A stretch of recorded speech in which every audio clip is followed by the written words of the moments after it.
আসসালামু আলাইকুম। আজকে আমি একটা চেরি ড্রয়িং করতে বসছি। তো আগের ভিডিওগুলোতে আমি কিছু শর্টস হিসেবে দিয়েছিলাম, রিলস হিসেবে দিয়েছিলাম, আবার একটা মনে হয় ভিডিও আপলোড করছি, কিন্তু ভয়েস ওভার অ্যাড না করাতে অনেকেই কমপ্লেন করেন আমার কাছে ইনবক্সে বা কমেন্টে। তো যাদের ভয়েস ওভারের দরকার ছিল ডিজিটাল পেন্টিংয়ের জন্য, তাদের জন্য আমি আজকে ভয়েস ওভার সহ ভিডিওটা রেডি করলাম। এখানে হচ্ছে আমি আমার একটা রেফারেন্স ইমেজ আনছি, যেটা দেখে আমরা চেষ্টা করব আমাদের ড্রয়িংটা ক্রিয়েট করার। আর পেন্টিংয়ের ক্ষেত্রে একটা রেফারেন্স অলওয়েজ রাখা সেফ, কারণ তাহলে হচ্ছে কি সময়টা একটু কম লাগবে। আর হচ্ছে ডিজিটাল পেন্টিং কিন্তু যারা অনেক এক্সপার্ট ওদের হয়তো একটু তাড়াতাড়ি কাজ করা যায়, কিন্তু ডিজিটাল পেন্টিং আমি অনেক যাই ভিডিও দেখছি যারা হচ্ছে কোনো এডিটিং ছাড়া পুরা ভিডিও প্রসেসটা আপলোড করছে, সবাইকেই আমি দেখছি অন্তত 1-1.5 ঘন্টা বা তার থেকে বেশি সময় লেগেই যায়। তো আমি তো বলতে গেলে তেমন একটা এক্সপার্ট না। তো আমারও এই ছোটোখাটো ড্রয়িং করতেও প্রায় 1 ঘন্টার মতো মনে হয় লাগছিল। তো যাই হোক, তা আমি প্রথমে একটা রাফ স্কেচ করব। আমার রেফারেন্স ইমেজ অনুযায়ী আমি জাস্ট এলিমেন্টগুলাকে একটা কম্পোজিশন রেডি করতেছি, যাতে হচ্ছে আমি যখন এটাকে পেইন্ট করব তখন হচ্ছে আমার অ্যাটলিস্ট কম্পোজিশনটা হচ্ছে গুছানো থাকে। আচ্ছা, আর্টের ক্ষেত্রে কম্পোজিশন জিনিসটা হচ্ছে মানে আপনার পুরা স্পেসের মধ্যে কোন জায়গায় কোন এলিমেন্টটা আপনি রাখছেন, সব কিছুর মধ্যে একটা যেন সামঞ্জস্য থাকে, যেন জিনিসটাকে বেখাপ কি বলে এটাকে, উম আমি ওয়ার্ডটা আসলে বলতে পারছি না, যাতে দেখতে দৃষ্টিকটু না লাগে। ওকে, তো এখন হচ্ছে আমি একটা পেইন্ট ব্রাশটা নিলাম, পেইন্ট টুলটা নিয়ে, সরি ব্রাশ টুলটা নিয়ে আমি হচ্ছে একটা থিকনেসটা একদম কমায় ফেলবো। আম হ্যাঁ, আমার মনে হচ্ছে এই থিকনেসটা বেটার। আর এটাকে একটা জিনিস খেয়াল রাখতে হবে, জিওমেট্রিক শেপস দিয়ে হচ্ছে সবসময় ড্রয়িং করলে হচ্ছে আপনার ড্রয়িং করতে ইজি হবে। তা আমি আপাতত রাউন্ড, সার্কেল বা হচ্ছে স্কোয়ার, এই ধরনের জিওমেট্রিক শেপ, ত্রিভুজ, এগুলো দিয়ে হচ্ছে আমার কম্পোজিশনটাকে সেট করব, যাতে হচ্ছে আমার ড্রয়িংয়ের কোন জায়গায় কোন কালারটা বসবে, বা আমার ফ্রুটসের যে শেপগুলো আছে ওগুলো যেন প্রপারলি হয়। এখন এই ভিডিওটাতে এত কথা বলতেছি, স্পিডও রাখি নাই, ভিডিও আপলোড করছি only because you all wanted to know about digital painting in detail. তাই আমার হচ্ছে সময় বেশি দিতে হইলেও আমি চিন্তা করলাম যে আজকের এই একটা ভিডিও দিয়েই যেন আপনারা আপনাদের ডিজিটাল পেইন্টিংয়ের যতগুলো কোশ্চেন আছে প্রায় সবই পেয়ে যান। তারপরও যদি আমি কোনো কিছু মিস দিয়ে যাই, অবশ্যই কমেন্টে লিখবেন অথবা ইনবক্সে বলবেন।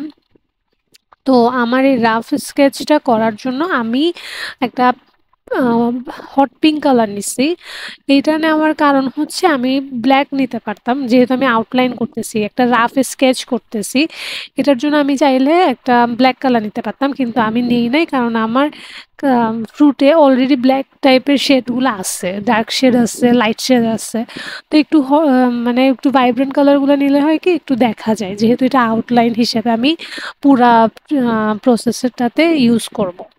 তো আমার আউটলাইনের জন্য এই যে স্কেচটা করতেছি, এটা আমি একটা ফটোশপে, এটা দেখেন আপনারা যদি লেয়ার প্যানেলটা খেয়াল করেন, হ্যাঁ, ডান দিকে যে লেয়ারের অপশনগুলো দেখতেছেন ওই দিক থেকে হচ্ছে লেয়ারের প্রথম লেয়ারটা দেখেন, দেখাচ্ছে কিন্তু ট্রান্সপারেন্ট লেয়ার, ওখানে কিন্তু অ্যাকচুয়ালি আমি এই স্কেচগুলো করতেছি। যদি কেউ ফটোশপ শিখতে আগ্রহী হন অবশ্যই জানাবেন, কারণ ফটোশপ কিন্তু একটা মজার সফটওয়্যার, এটা যথেষ্ট ইজি, এবং এটাতে আপনি আপনার খুব সিম্পল টাস্ক থেকে শুরু করে অনেক ভারী কাজ সব কিছুই ফটোশপ দিয়ে আপনারা ইজিলি করতে পারেন। আচ্ছা, যাই হোক, আমি আমার ইলাস্ট্রেশনে ফিরি। আমি দেখেন এখানে কি করতেছি, আমি কালার পিক করতেছি, মানে আমার রাফ স্কেচ তো ড্রয়িং করা শেষ, কিন্তু আমি এখন কি কালারগুলো ইউজ করে আমার ইলাস্ট্রেশনটা কমপ্লিট করব, ওই কালারগুলার একটা স্যাম্পল আমার পাশে দিয়ে হচ্ছে ড্র করে রাখতেছি, যাতে আমি পরের কালার পিক করতে আমার যেন বারবার খুঁজতে না হয় যে এই কালারটা বেশি বেশি ভালো যাবে বা এই ধরনের কিছু। তো এক পাশে হচ্ছে আমি আমার রেফারেন্স পিকে যা যা কালার পাইছি, যেসব শেডগুলো আমার কাছে, এখানে তো হাজার হাজার কালারের হয়তো শেড আছে, কিন্তু আমি এটা হচ্ছে ন্যাচারাল ইমেজ, আমি করতেছি হচ্ছে ড্রয়িং, তাই আমি চাইলেই আসলে এত ডিটেলে করতে পারবো না। বা আল্লাহর সৃষ্টি তো অনেক সুন্দর আর অনেক নিখুঁত, কিন্তু আমরা মানুষরা তো আসলে এত ভালো কখনোই পারি না, বা যদি করতে চাইও, যারা খুবই প্রফেশনাল আর্টিস্ট আছে যাদেরকে আল্লাহভাবে গিফট দিয়ে পাঠাইছে, ব্লেজিং দিয়ে পাঠাইছে, তারা হয়তো আম, করতে পারে। আমি অত হয়তো পারি না। তো আমি হচ্ছে কি আমার রেফারেন্স পিক থেকে যেই কালারগুলো বেসিক কালার মনে হয়েছে সেই শেডগুলো আমি এখানে নিয়ে রাখতেছি। আপনারা দেখেন প্রথম থেকে যে মাঝখানে ফ্রুটের মাঝখানে একটু ডার্ক শেড ছিল, ওই জন্য আমার প্রথম কালারটা একদম ডার্ক। তারপরেও আমি হচ্ছে কিছু বাকি যে ওরা হাইলাইটের দিকে বা শ্যাডোর দিকে যে কালারগুলো নিছে, আমি সবগুলা কালারই মোটামুটি একটা দুইটা করে পিক করতেছি। তো স্টেম বলেন, লিফ বলেন, ফ্রুট বলেন, কাটা যেই অংশটা আছে ওই অংশটা বলেন, তো সবখান থেকে আমি একটু একটু করে নিচ্ছি। আর একটা কথা হচ্ছে, এই রেফারেন্স পিকটা আমি শুধু রেফারেন্স হিসাবে ইউজ করতেছি, আমি কিন্তু এটা হুবহু ফলো করব না। হ্যাঁ, তারপরেও আপনারা হয়তো অলরেডি আমার আপলোড করা ইমেজটা দেখছেন যে আমার ফাইনাল আউটপুটটা কেমন ছিল। তো যাদের আচ্ছা, এই অনেকের হয়তো মনে হইতে পারে যে অ্যাশ কালারটা কেন নিলাম, এটা হচ্ছে যে শ্যাডো আর হাইলাইট, সরি হাইলাইট যে পার্টটা দিছে ওরা একেবারে হোয়াইট ইউজ করে নাই, তাই আমি মনে করলাম যে এটাও আমি নিয়ে রাখা ভালো, হয়তো আমার লাগতে পারে। এরপরে হচ্ছে আমি আমার ওই রেফারেন্স পিকের লেয়ারটা অফ করে আমার শুধু আউটলাইন স্কেচের যে ইয়েটা আছে ওইটা রাখলাম। এই স্কেচটা কিন্তু আপনাদের হয়তো মনে হতে পারে এটা কেমন স্কেচ করলাম, এটা কি কিছু হয়েছে কিনা। তো আসলে এটা হচ্ছে রাফ স্কেচ, আমি বারবার বলতেছি আমরা কিন্তু স্কেচিংয়ের কোনো টিউটোরিয়াল বানাচ্ছি না, আমরা হচ্ছে ইলাস্ট্রেশন বা ডিজিটাল পেন্টিংয়ের হচ্ছে টিউটোরিয়াল বানাচ্ছি, যেখানে আমরা আসলে রঙের উপরে ফোকাস বেশি করব, না কি হচ্ছে প্রপার ড্রয়িংয়ের উপর। তো প্রপার ড্রয়িং যদি কেউ চান তাহলে হচ্ছে আসলে ইউটিউবে অনেক ভিডিও আছে যেখানে স্কেচিং শিখায়, প্রপার ড্রয়িং শিখায়, ওগুলো দেখতে পারেন। আর শুধু আম, একটা ডিজিটাল পেন্টিং কিভাবে ক্রিয়েট করতে হয় ওইটুকুই আমি চেষ্টা করতেছি যতটুকু পারা যায় আপনাদেরকে শেখাবার। তো যেটাই হোক, এখন আমরা শুরু করব বিসমিল্লাহ করে। তো শুরু করার, আচ্ছা আরেকটা কথা আমি একটু বলে রাখবো, সেটা হচ্ছে ব্রাশ। আমরা কিন্তু আমি পার্সোনালি আমি টেক্সচার ব্রাশগুলো খুব পছন্দ করি, তো আমার এখানে ফটোশপে অনেক ব্রাশ লোড করা আছে, আপনারা ফটোশপের ব্রাশ অনলাইনে ফ্রিতেই পাবেন সার্চ দিলেই। তো যেগুলো ফটোশপের ডিফল্ট ব্রাশ থাকে ওগুলো সাধারণত টেক্সচার ব্রাশ খুবই কম থাকে। কিছু কিছু টেক্সচার ব্রাশ কাস্টমাইজ নিজের বানিয়ে নেওয়া যায়। আমি হচ্ছে বিভিন্ন ওয়েবসাইট থেকে কিছু কালেক্ট করে নিয়েছিলাম, ওখান থেকেই একটা টেক্সচার ব্রাশ এখন ইউজ করব। আর আমার যে প্রসেসটা, এটা মনে হয় ওয়ার্ল্ডের ইজিয়েস্ট প্রসেস বা ওয়ার্ল্ডের সবচেয়ে ফাঁকিবাজি ডিজিটাল পেন্টিং প্রসেস বলা যায়। আমি হচ্ছে মানে যেইটা ড্রয়িং করি ওখানের মধ্যে হচ্ছে সব কালারগুলো একটু একটু দেই, মানে আমার মনে করেন ফ্রুটের মধ্যে একটু পার্পল শেড লাগতেছে, একটু মেরুন টাইপের শেডগুলো লাগতেছে, একটু ব্ল্যাক শেড লাগতেছে, তা আমি হচ্ছে আগে আমার ফ্রুটের মধ্যে ওই শেডগুলো একটু একটু করে ড্রয়িং করে ফেলতেছি, মানে কালারগুলো ওখানে বসাচ্ছি।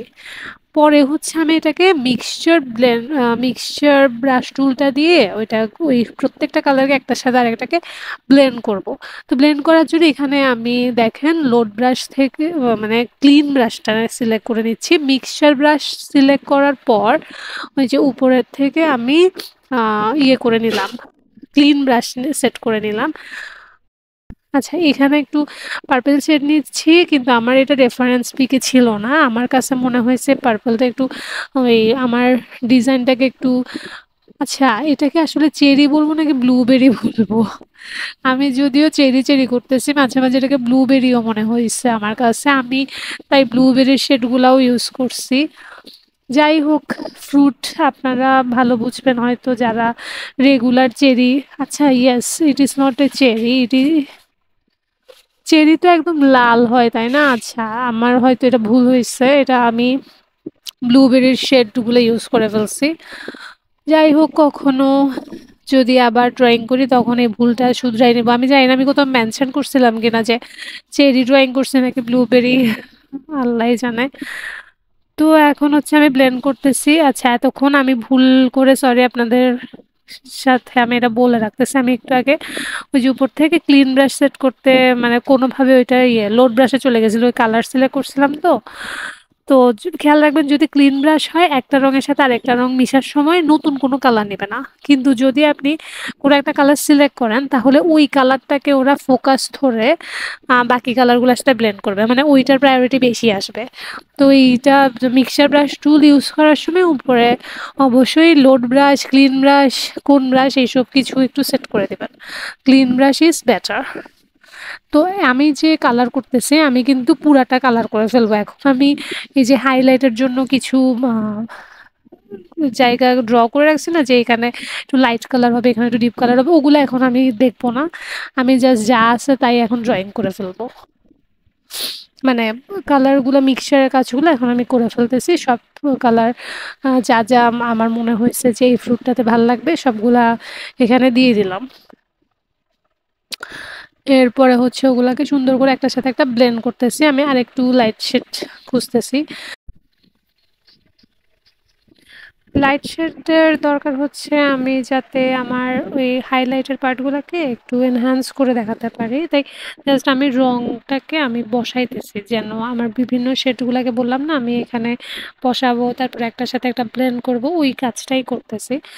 তো আমি এই কালারটা আমার মনে হচ্ছে বেটার লাগতেছে। তারপরেও আমরা একটু ওই যে আমাদের লেয়ারগুলাকে অন অফ করে একটু দেখবো যে আমাদের কি অবস্থা। দেখেন এখনো কিন্তু স্মুথ ব্লেন্ডিংটা আসে নাই।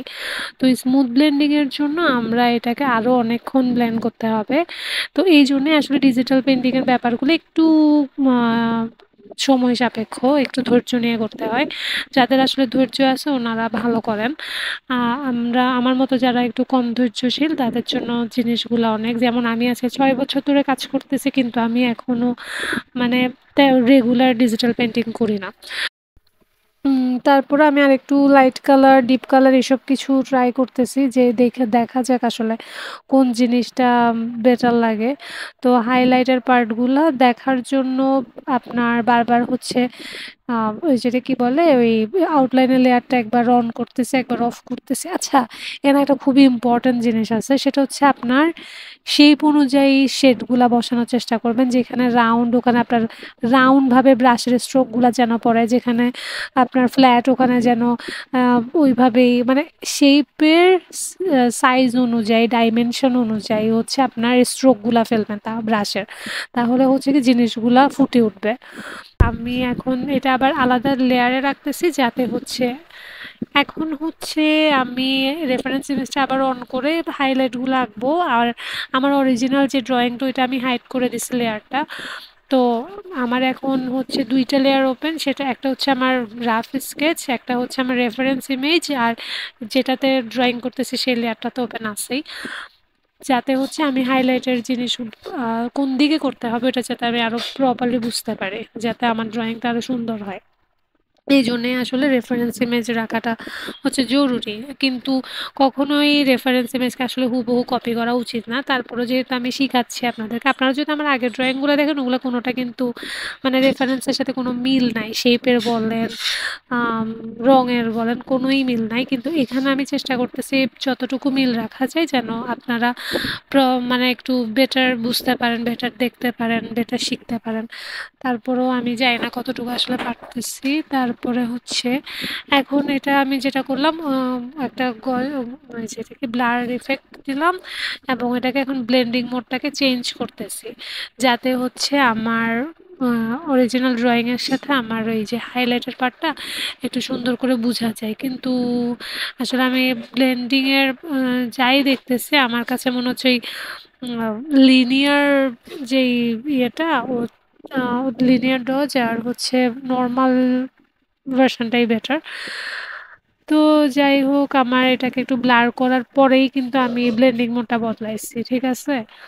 এখন হচ্ছে আমাদের একটা ফ্রুট শেষ হইলো আচ্ছা না এটাতে আমরা একটু শ্যাডোর পার্টগুলাও অ্যাড করি কারণ হাইলাইট করলাম কিন্তু শ্যাডো করলাম না তাহলে তো জিনিসটা আসলে ফুটবে না লাইটের পার্টগুলো তো ফুটবে না তাই একটু ডার্কনেসগুলা মানে ফ্রুটের যেই এবড়ো থেবড়ো অংশগুলা হয় ওই জায়গাগুলো যেন ফুটে ওঠে তাই আমি একটু ডার্কার শেড দিয়ে আমার শ্যাডো পার্টটাও করে নিচ্ছি এটা আমি সেম লেয়ারেই রাখলাম তবে আসলে উচিত হচ্ছে ডিফারেন্ট ডিফারেন্ট লেয়ার ইউজ করা আর এটাতেও আমি গজন ব্লার ইউজ করলাম তো আমার এখন বেটার লাগতেছে তবে একটা জিনিস আপনারা হয়তো খেয়াল করছেন যে ফ্রুটের শেপটাতে মনে হচ্ছে একটু আম, সমস্যা আছে তো ফ্রুটটা যখন আমি ড্রয়িং করতেছিলাম আমি তো জাস্ট রাফ স্কেচ অনুযায়ী ড্রয়িং করছি যার কারণে ফ্রুটের শেপটা একটু চেঞ্জ হয়ে গেছে ব্লুবেরিটা একটু চ্যাপ্টা টাইপের হয় একটু অনেকটা আপেলের মতো হয় আসলে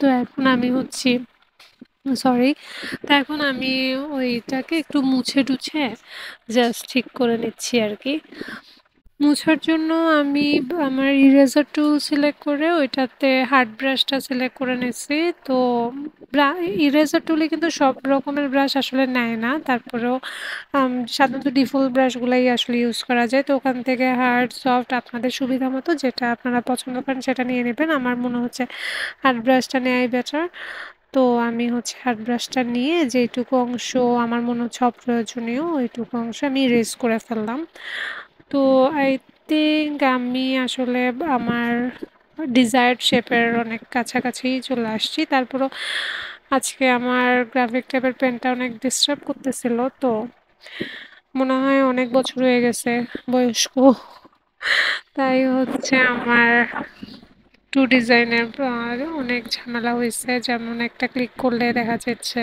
ওই ক্লিকটা কাজ করতে করতে আরও সময় লাগতেছে যাই হোক আমি এখন আবার মিক্সার ব্রাশ টুলটা নিয়ে আমার যেই জায়গাগুলোতে একটু দরকার ছিল কালার ফিক্স করার ওইটা করে নিচ্ছি আর আই থিঙ্ক আমি আমার ফ্রুটটা অরিজিনাল শেপে পেয়ে গেছে অলরেডি তো এখন হচ্ছে আমরা সেকেন্ড যেটা মানে আমাদের সেকেন্ড ফ্রুট না অ্যাকচুয়ালি আমি আগে আমার স্টেমটা করব ডালটা করব ডালটা হচ্ছে একটু গ্রিন শেড আছে এখানে দেখা যাচ্ছে 2-3 রকমের গ্রিন শেড আছে তো এইখান থেকে আমরা গ্রিন শেড যেটাই পছন্দ সেটা নিয়ে আমরা আমাদের ইয়েটা ডালটা ড্র করার চেষ্টা করতেছি এখানে হচ্ছে কি আপনার ব্রাশটার থিকনেসটা তারপরে হচ্ছে আপনার পেনের প্রেশারের ইয়েটা আবার আপনার রেগুলার প্র্যাকটিসের কারণে আপনার হাতের মানে একটানে ড্রয়িং করার দক্ষতাটা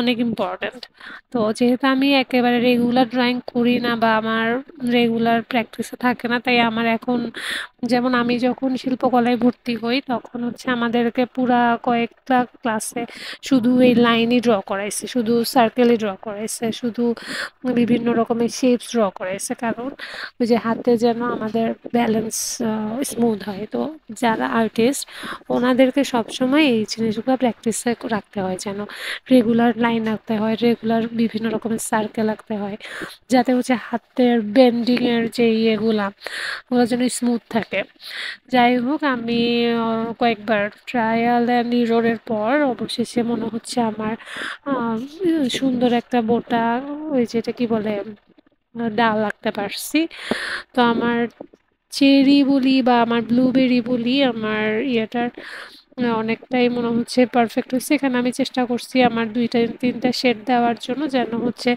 ওই হাইলাইট শ্যাডো তারপরে এটা কি বলে যে একটু 3D একটু লুক আসে তো এখানে হচ্ছে আমার মনে হয়েছিল একটু মোটা হয়েছে তাই আমি একটু চিকন করার চেষ্টা করতেছিলাম কিন্তু আবার মনে হইতেছে আগেই মনে হয় ভালো ছিল কিন্তু আসলে চেরির ইয়েগুলা পোটাগুলো অনেক চিকন চিকন হয় তো চিকন রাখাই বেস্ট তারপরে হচ্ছে আমরা যাই হোক এখন আমরা নেক্সট পাশে যেই ফ্রুটটা আছে ওইটা মানে আমাদের ব্লুবেরির পিছনের যেই অংশটা পিছনে আর একটা আছে না এখানে তো টোটাল 3টা ব্লুবেরি একটা হচ্ছে কাটা পিস একটা সামনে যেটা সেটা হচ্ছে একটা কাটা অংশ আর পিছনে হচ্ছে 2টা গোটা ব্লুবেরি এখানের মধ্যে আমাদের একটা ড্রয়িং করা শেষ হয়েছে আর একটা আমরা এখন করব এটাতেও আমরা সেম প্রসেসে যে কালারগুলো ইউজ করবো ওগুলো দিলাম। দিয়ে হচ্ছে আমি এখানে একটু স্পিডটা বাড়িয়ে দিচ্ছি যাতে হচ্ছে আপনাদের বোর না লাগে, কারণ প্রসেসটা তো একই।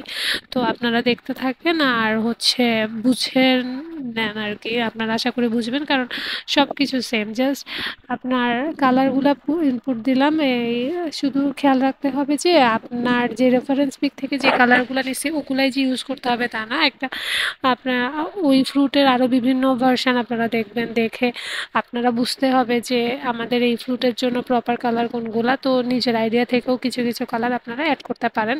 আবার অনেক সময় আর্টিস্ট হিসেবে এটা হচ্ছে বলবো যে আমরা যেহেতু একটা, এটা যেহেতু ফটোগ্রাফি না, তাই ডিজাইন আমাদের আর্টটাকে ভালো করে শো করানোর জন্য অনেক এক্সট্রা দরকার নেই এমন কালার অনেক সময় অ্যাড করতে হয় যাতে দেখতে ভালো লাগে। তো যাই হোক, ব্রাশকে ছোট বড় করে আমি পেনের প্রেশার এদিক সেদিক করে আমি হচ্ছে আমার ব্লেন্ডিং এবং হাইলাইট শ্যাডো সব কিছু ফিক্স করতেছি। আর এবং এভাবেই হচ্ছে আমার এই কাজটাও শেষ করবো। এটার জন্য আমি আবার আমার ওই অরিজিনাল লেয়ারটা করে একই রকমভাবে ওই আগেরটার মতোই হাইলাইটের পার্টগুলো দিলাম, শ্যাডোগুলো দিলাম। এখানে কিন্তু আমি গজন ব্লারের একটু বাড়ানো কমানো জিনিসগুলো একটু করছি, চেঞ্জ করছি, যেন হচ্ছে আরও দেখতে বেটার লাগে। আমি জানি না আপনাদের কাছে কেমন লাগছে, বাট আমার কাছে তো এটা ভালোই লাগছে দেখতে। যদিও মনে হচ্ছে একটু ডার্ক হয়ে গেছে কালারটা, তারপরে ইটস ওকে। আশা করি আপনারা যখন প্র্যাকটিস করবেন তখন আমার থেকে অনেক ভালো করবেন, অবশ্যই আমার সাথে শেয়ার করবেন। তো এখন হচ্ছে স্টেম দেওয়ার পালা। আগের মতোই প্রসেস, আপনারা কালার নেবেন প্রপার, তারপরে হচ্ছে স্টেমটা ড্র করার চেষ্টা করবেন। স্টেম ড্র করার সময় আপনাদেরকে খুব মানে আপনারা যদি মনে হয় যে ব্রাশ দিয়ে পারতেছেন না, মানে নতুন অবস্থা অনেকের একটু কষ্ট হইতেই পারে, বা অনেক সময় আমাদের গ্রাফিক ট্যাবে হাত আসতেও একটু টাইম লাগে। তো এই জন্য আপনারা একটা কাজ করতে পারেন, প্র্যাকটিস তো অবশ্যই করবেন ড্র করার, স্ট্রোক অনেক অনেক স্ট্রোক আঁকার তো অবশ্যই ট্রাই করবেন, কিন্তু এর বাইরে যেটা করতে পারেন সেটা হচ্ছে এখানে পেন টুল আছে, পেন টুল দিয়েও আপনারা এটা নিজের মতো করে এঁকে নিতে পারেন। যেমন আমি এখানে আরেকটা জিনিস দেখাইছি, সেটা হচ্ছে আমি যখন এটা ড্র করছি তখন আমারটার প্রথমে মনে হয়েছে আমার ডালটা ঠিক মতোই হয়েছে, কিন্তু ওইটাকে জাস্ট আমি ট্রান্সফর্ম টুল দিয়ে একটু ওই যেটা কি বলে অ্যাঙ্গেলটাকে একটু ঠিক করে নিয়েছি, ফিক্স করে নিয়েছি যাতে এটা আর একটু বেটার লাগে দেখতে। যাই হোক, আমার মনে হয় আমার এইটাও শেষ, এখানে শুধু আমার কালারগুলাই অ্যাড করার ছিল, কালারও অ্যাড করা হয়েছে। তো আমরা এখন আমাদের ওই যে কি বলে পাতার অংশে যাই, পাতাটা ড্র করার চেষ্টা করব।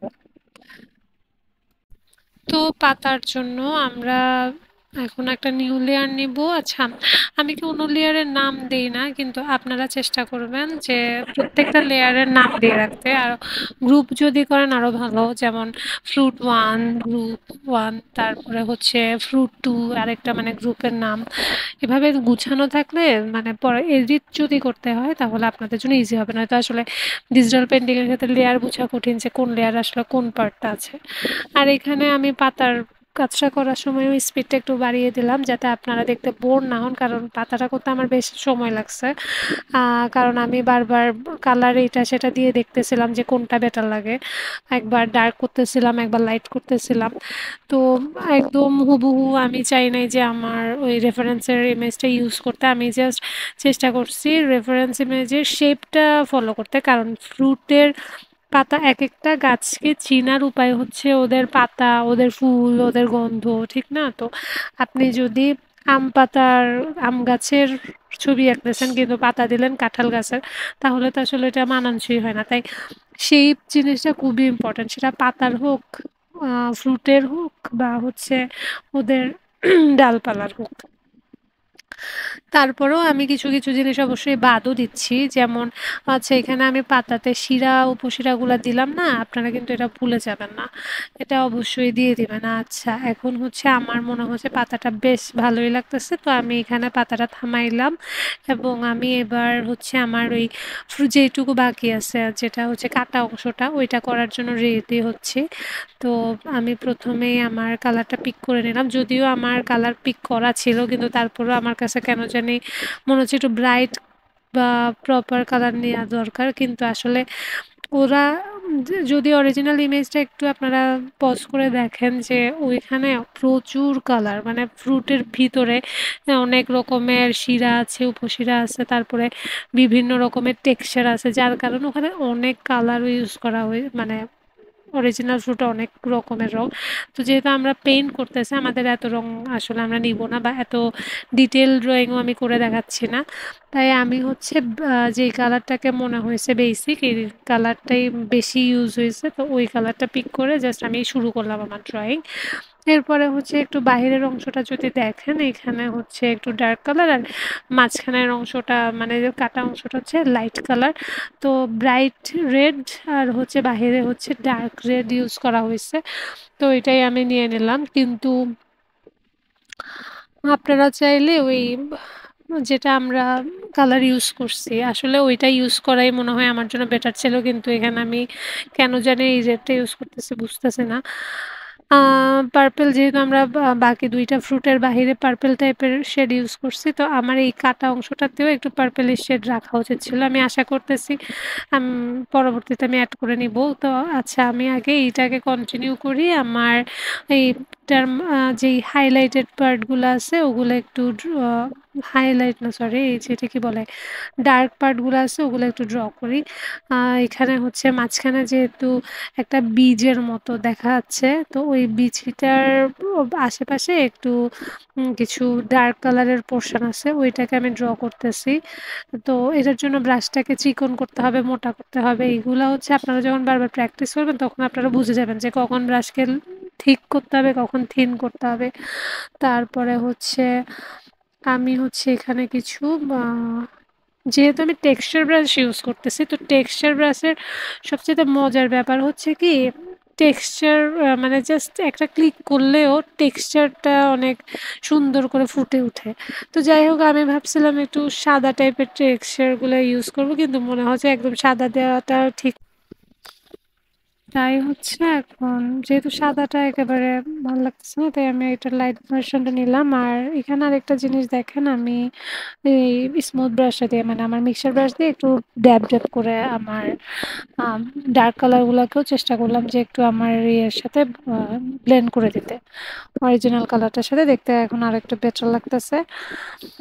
তো এই আর কি এরপরে হচ্ছে এক্সট্রা যা আছে ওগুলো মুছে দিবেন। মুছে দেওয়ার সময় আপনি ইরেজার টুল ইউজ করবেন। আর ইরেজার টুল নিয়ে হচ্ছে হার্ড নাকি সফট কোনটা বেটার লাগে ওইটা আপনি বুঝে আপনার ডিজাইন অনুযায়ী ইয়ে করবেন।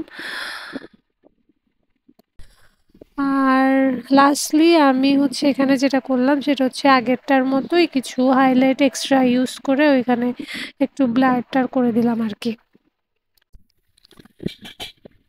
তো ব্লার ইফেক্ট সব কিছু অ্যাড করার পরে এটার ব্লেন্ডিং মোড ঠিক করার পরে আমাদের মনে হলো যে আমার কাছে মনে হলো যে পারফেক্ট। বাট আমি যখন আমার নিচের লেয়ারটা মানে রেফারেন্স লেয়ারের ইয়েটা বন্ধ করলাম তখন আমি দেখতে পেলাম যে আমার কিছু জায়গাতে সমস্যা আছে যে আমি ওগুলো আগে ড্রয়িং করি নাই।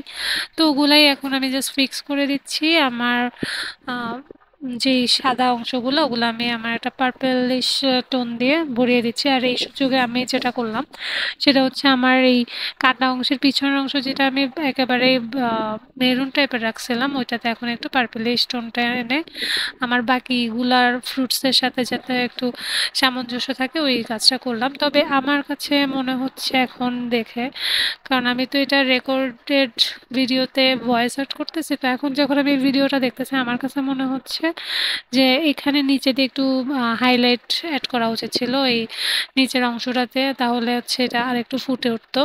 যাই হোক, এখন হচ্ছে ডালপালা অ্যাড করার মানে ফিক্স করছি। এইখানে যে অংশটা আমি করতেছি একটু পার্পেলিশ কিছু বিটসের মতো দেখলাম যে আমি দেওয়ার চেষ্টা করছিলাম, ওইটা অ্যাকচুয়ালি অরিজিনাল ড্রয়িংয়ে ছিল, তাই ট্রাই করছিলাম এটা দেওয়ার, বাট আমার কাছে দেখতে ভালো লাগতেছিল না দেখে আমি আমার মতোই গ্রিন শেডে ডালপালা এগুলা শেষ করলাম। একটু কালারগুলা গাঢ় হালকা সব কিছু দিয়ে আমার ড্রয়িংটা অজুরির অংশগুলো রিমুভ করে মানে ড্রয়িংটা আমি শেষ করলাম। এবার হচ্ছে একটু দেখতেছি আর কি, ফাইনাল রিটাচগুলো করার চেষ্টা করতেছি। আচ্ছা, আমি সবসময় নিজেরা যখন আর্ট করবেন অবশ্যই সেই আর্টে আপনাদের নামটা অ্যাড করার চেষ্টা করবেন, কারণ ডিজাইনটা আপনি কষ্ট করে করছেন, অন্য কাউকে কেন অ্যালাউ করবেন যে সে আপনার ডিজাইন ইউজ করুক, তার নামে চালিয়ে দেখ। তো এই জিনিসটা অহরহ ঘটে ক্রিয়েটিভ ফিল্ডে, তাই এই জিনিসগুলো আপনাদের মাথায় রাখতে হবে। এই ড্রয়িংটা আমি আপনাদেরকে আগের ভিডিওতে করিয়ে দেখেছিলাম গোয়াভা, ওখান থেকে জাস্ট আমি নামটা এনে আর শ্যাডোটা এনে বসিয়ে দিয়েছি। তবে আপনারা ফাইনাল ইমেজ যারা দেখছেন তারা দেখছেন আমি শ্যাডোটা রাখি নাই, এটা আমি পরবর্তীতে ডিলিট করে অন্য একটা শ্যাডো দিয়ে ফেলছি যেটা আমার কাছে ভালো লাগছে। তো যাই হোক, এই ছিল ক্লাস। আর আপনাদের কেমন লাগছে জানাবেন, যদি কোনো প্রশ্ন থাকে বা আরও ডিটেল ভিডিও চান তাহলে অবশ্যই আমাকে ইনফর্ম করবেন, কমেন্ট করবেন কিসের মানে কোন টপিকে ভিডিও দিলে আপনাদের জন্য সুবিধা হয়, এই জিনিসগুলো একটু জানাইলে আমার জন্য নেক্সট ভিডিওটা বানাতে আমি ইন্সপায়ার্ড হব এবং আমি নিশ চুজ করতে বা টপিক চুজ করতে আমার জন্য সুবিধা হবে। ধন্যবাদ। চ্যানেলটাকে অবশ্যই যদি ভিডিওটা ভালো লাগলে একটা লাইক দিবেন আর কি, এটা আমি বলতেছি যদিও আসলে কোনো মানে ম্যান্ডেটরি না, এটা জাস্ট আপনাদের ইচ্ছা। তবে একটা সাবস্ক্রাইব দিলে আমার জন্য বেশ সুবিধা হয়, চ্যানেলটাতে গ্রোথ আসতো, আরও কিছু মানুষের যাদের হয়তো দরকার তাদের কাছে রিচ করতো আমার ভিডিওটা। শেয়ার টেয়ার একটু করবেন। Thank you. আল্লাহ হাফেজ। আসসালামু আলাইকুম।